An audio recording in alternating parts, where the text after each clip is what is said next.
Hi, I'm Allie, and I'm going to be reviewing Kollisioncon 2011. It's been about a month since the convention, so it's a little bit late, but I do have a pretty sharp memory, and all of my con review notes are from about a week after the con. I've just been too lazy to actually make the video. It was Kollisioncon's second year run and my first year attending. I've previously attended Anime Central 3 times, but Kollisioncon was my first small con. I guess I'm going to start with Friday. We arrived at the convention center around 5 o'clock, and it was pretty cold outside, and despite knowing it would be, I wore a cosplay that exposed my full arms, belly button, and below the knee. So note to future con attendees, pick your warmest cosplays. Don't be an idiot like me. It is in November. So we entered the hotel. We were a little bit confused as to where in the hotel the convention was. It could have been a little bit more straightforward, but we did find registration within about 10-15 minutes. It was not a huge problem. About half of my group had pre-registered and the other half had not. Those who had pre-registered waited in line longer than those who paid for their tickets there. Registration could have worked a tad more efficiently, but everything went more or less fine. I got my badge before the dealer's room had even opened, so no huge complaints. The badge art was very cute. We hung out by the door to the dealer's room for a while, we figured that we were going to go there first, but there was this guy walking around trying to get attention for Samurai Dan's panel, so we heard the word swords, and we decided to go. The panel room area was a little bit secluded. If someone hadn't told us where to go, we probably wouldn't have known. The first panel that we went to was Samurai Dan and Lady Jillian's panel on sword history, which I enjoyed very much. It was pretty funny, it was informative, and it was a really great panel. It was a really nice welcome to the con. My group actually kind of became Samurai Dan and Lady Jillian's fan club for the convention.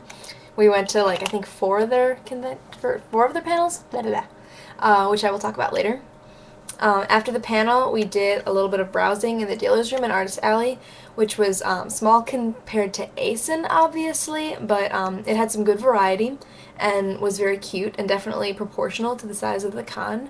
Artist alley was kind of shoved in a hallway, which wasn't too bad, but it did get a little bit cramped at times. They had a few really good artists, and there was a really good selection of food nearby. My friends and I walked over to Portillo's for dinner. After dinner, we got changed into our formal cosplays for the formal dance. As far as attire went, the formal was very diverse. Some girls were wearing prom-style dresses, there was some Lolita, and some people wore just the cosplays they had been wearing all day. I personally was in cosplay formal. What I did was I wore the wig, glasses, shoes, hood, and dog ears from my dog-tiered Jade cosplay, and I paired them with a little black dress. The formal, it started out really awkward because the staff was playing ballroom music, and there was a lot of standing around because nobody really knows how to dance to ballroom music. I personally cannot waltz. My friend and I walked up to the DJs and asked them if they were planning on playing more dancey music, and they kind of told us no, and that this is the formal and not the rave. I think the problem was that the attendees were expecting more of a prom kind of thing, and the staff was trying to push more of a ball kind of thing, and so there was a little bit of conflicting expectations there. After about half an hour, the DJs finally gave in and started things off with Rick Astley, Never Gonna Give You Up, at which point that immediately got everyone's attention and livened up the party within seconds, and everyone was dancing. For the rest of the night, it was kind of sort of an 80s dance party, and I enjoyed myself very much. So the formal did start off with a bit of confusion, but overall I'm really glad I went. My friends and I live about 15 minutes away from Pheasant Run, so we opted not to get a hotel room, so I can't really say anything about the rooms.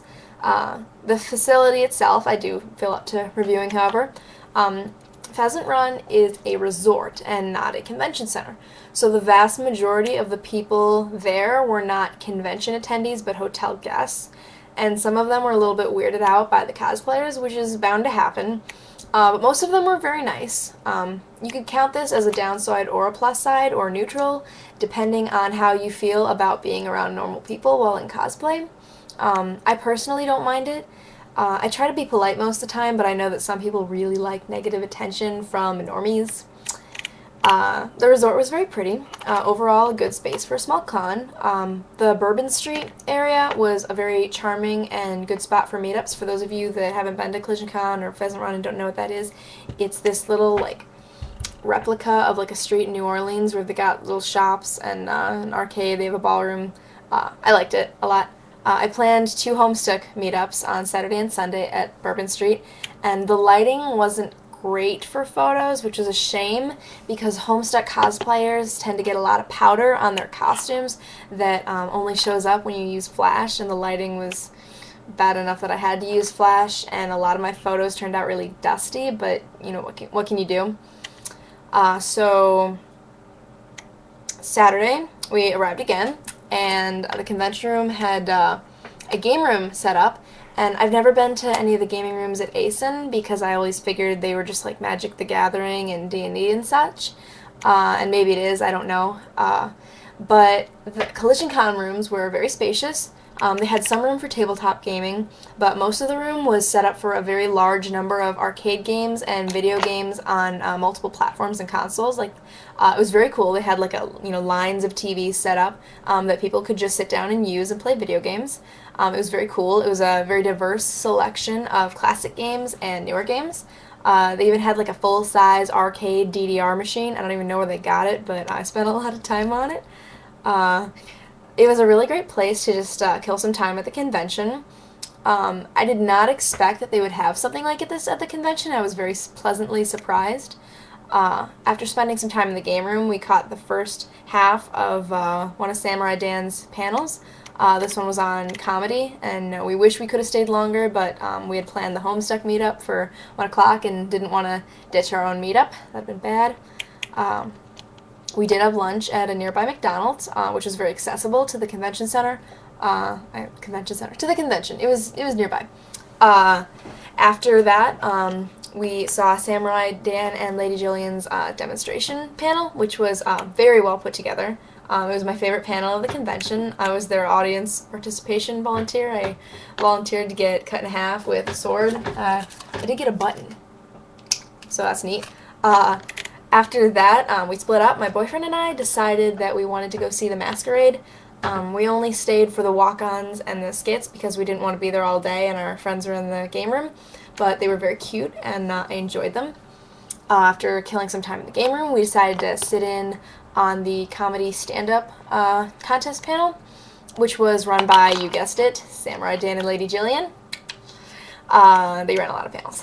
They had a few contestants from the comedy panel earlier that were supposed to have put together jokes for the contest, but I think the panelists vastly overestimated how much time the contestants were actually going to prepare, and it didn't fill nearly as much time as expected.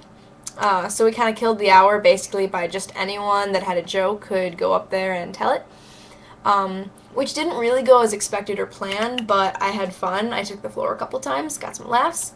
So, you know, I enjoyed that. For about an hour before the rave was supposed to start, we, along with many others, lined up for the rave, decked out in glow sticks and all our other rave attire, and about 15 minutes after the rave was supposed to start, they finally opened up the doors and the room was not set up for a rave.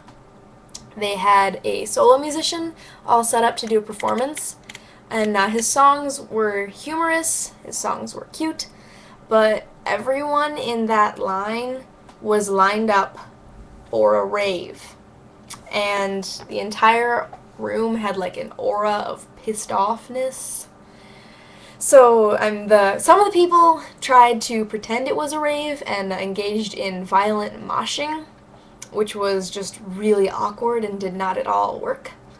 I'm not sure exactly what was screwed up schedule-wise, but people were generally not happy about it, and I felt bad for the performer because he really got gypped I don't think anyone really wants to perform in front of an audience that wishes you were a rave. His performance lasted about an hour, at which point they finally started the rave. I'm a big soap bubble fan, so I was waiting for this all day.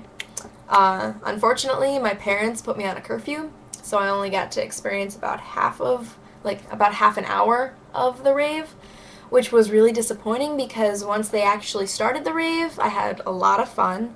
The combinations of lasers and the fog machine was really cool. Like, the fog made the lasers go like, the DJ did a good job. I partied at pretty much anything, so I'm not picky.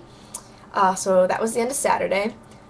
Saturday we slept in a little and rolled in a little late, just in time to participate in Soy Sauce's Battlefield. If you don't know what that is, it's like a live-action role-play battle fought similarly to like a Final Fantasy battle where you take turns and we would make up attack names, and it's the kind of thing that normal people make fun of us for. It was really cute. I liked it. We had another Homestuck meetup that day, but I'm not going to go into that. Here's one thing that I was really disappointed by. Like a lot of con goers, I often wait until the last day to buy things from the dealer's room, and that's because that's when all the deals are. And the dealer's room was supposed to be open until 8 p.m. We walked into the dealer's room around 3 p.m. and most of the dealers were already packing up. There was this one dealer that had this bunny hat that I really wanted, and they were completely gone with no trace of ever having been there.